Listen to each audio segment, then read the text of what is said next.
narito na naman tayo para sa isang napaka-sweet, nakakapanabik at sobrang trending na love story nila Kalingap Jomar at Carla. Ay aking makilala. Para sa pagpapatuloy ng ating love story ay sobrang nakakakilig ang ating video ngayon. Kung nakaraan ay pinakilig tayo ng love team na ito dahil kinis na nga ni Kalingap Jomar si Ate Carla. Yan ay makikita ninyo sa ating nakaraang video. Ngunit sa video natin ngayon ay mas kikiligin kayo dahil bumili na sila ng lupa. May bagong lupa na naman si Ate Carla. At kasama niya si Kalingap Jomar noong bumisita sila dito at sabi ni Kalingap Jomar na maganda raw itong lupa nila dahil ito ay advance na para sa kanilang wedding. At dahil dito nahampas na naman siya ni Ate Carla sa kilig at syempre di siya makapaniwala.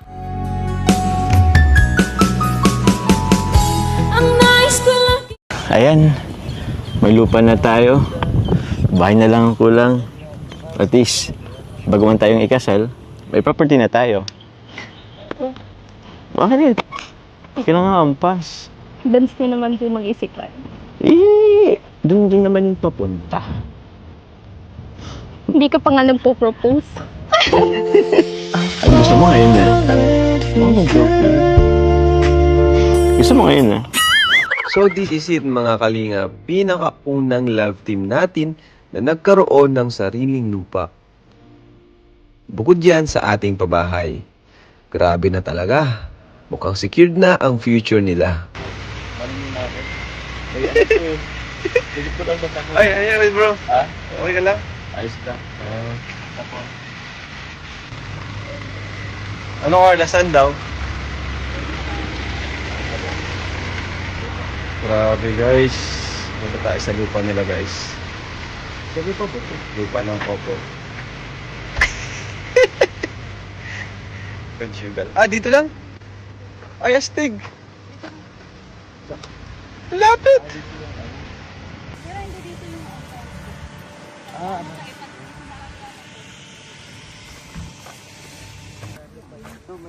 Kalsada po ito.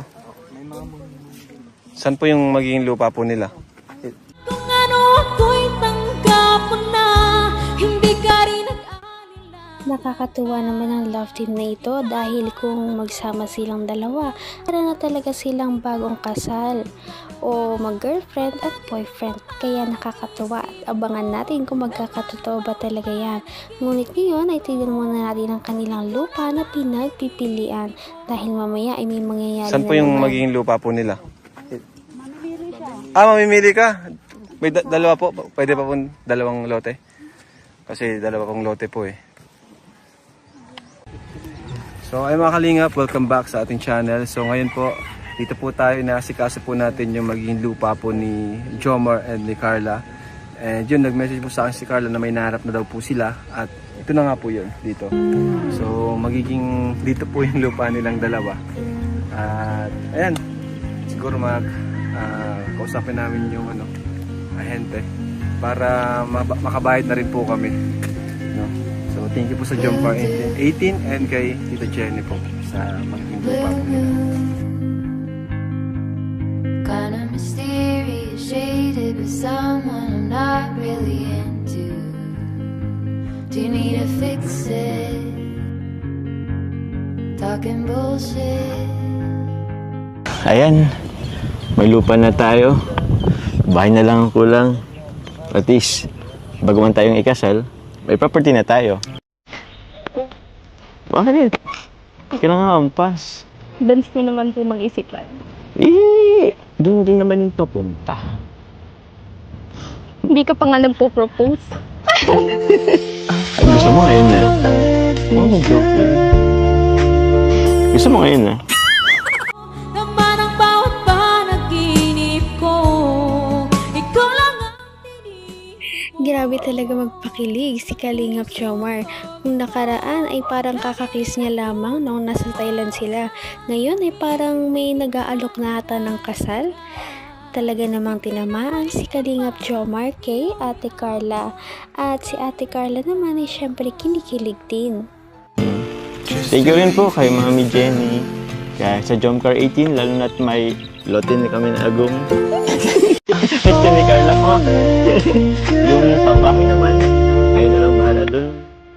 Ano gusto mong kulay na bahay? Yellow po. Yellow? Parang gusto niya kaya balin. Ilang ano kang gusto mo? Lagi ka lang first. Ilan nga? Ilan nga? 12? Grabe. Sobrang lawak ng lupa. Tsaka wala pang nakatira. Makapili pa tayo. Sobrang lapit lang pati. Kaya nga po. Lapit lang sa ano, sa kay tita mo. Lapit lang sa SM. Lapit din sa Jollibee. Lapit sa kainan, actually. Alam mo lang gusto natin. Tanong ko lang din, Carla. Okay na bang magkatabi yung lote natin? Baka ayaw mo. Opo, okay lang po. Okay lang. Pero pag nag-away tayo, Basta po, huwag kang magpapasaway. hindi mo na ako nagpapasaway eh. Ikaw lang naman kaligayan ko sa pagkain. Wala mo kong ibang bisyo. Ano? Okay ka na dito? Tara, kain na tayo. Di ba? Pagkain lang din naman gusto. Mabait na po mga kalingap. Hanggang wakas ay tayo ng dalawa. Palagi kang naman ang isip ko. Paano ba namang hindi mapapagod si Ate Carla? Si Kalingap Jomar palaging nagpapakilig, kaya naman kinikilig si Ate Carla at hinahampas niya na naman si Kalingap Jomar dahil kani-kanina lang nagsasabi na naman siya ng kung ano-ano at tinanong niya pa si Ate Carla kung ilan daw ba ang gusto niyang anak dahil nga ngayon ay may lupa na silang dalawa. Yun na daw ang susunod. Mabait na po mga kalingap. Si Jobs? Joms, pangalan daw Joms. Conjugal property yan eh. Okay, mag-iwalay ha. Dapat di sila maghiwalay at conjugal property. Mapupunta daw sa akin yung lupa pag dapat meron dyan sa ano eh, kontrata, pag naghiwalay, kay Kalinga para pagpupunta yun. Joke lang. Pwede. Hindi naman mahiwala yan. Oo nga eh. Hindi na yan. Palagi nga magkadikit. Napapanood na namin yan. Ano na yan. Uy, grabe. Talagang ano na. Matatag lang. Jongkar matatag. Matatag. At tinatawag. Step Ed. Oo. Ayun bro, di pa kayo makakuha lupa. Ed. Lupa nyo ni Vince.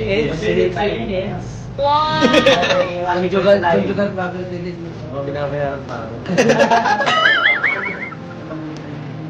Ha? Ay, grabe.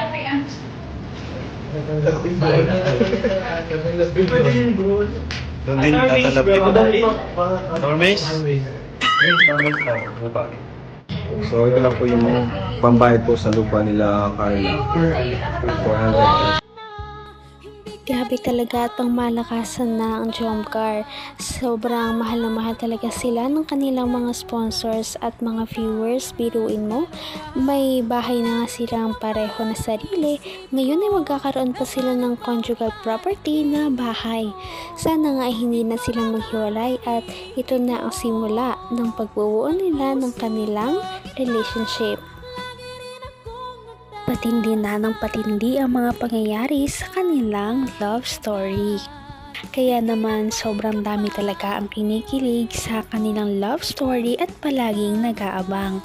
Kaya naman sana ay magkatuluyan din ang dalawang ito, si Ate Carla at Kalingap Jomar. Sana din ay patuloy natin silang subaybayan at suportahan para magpatuloy pa ang kanilang love team. Paniguradong hindi lamang ito ang ating aabangan dahil marami pang mga susunod na kilig moments na mangyayari sa kanilang dalawa. Yun lamang at maraming salamat sa panonood. Bye!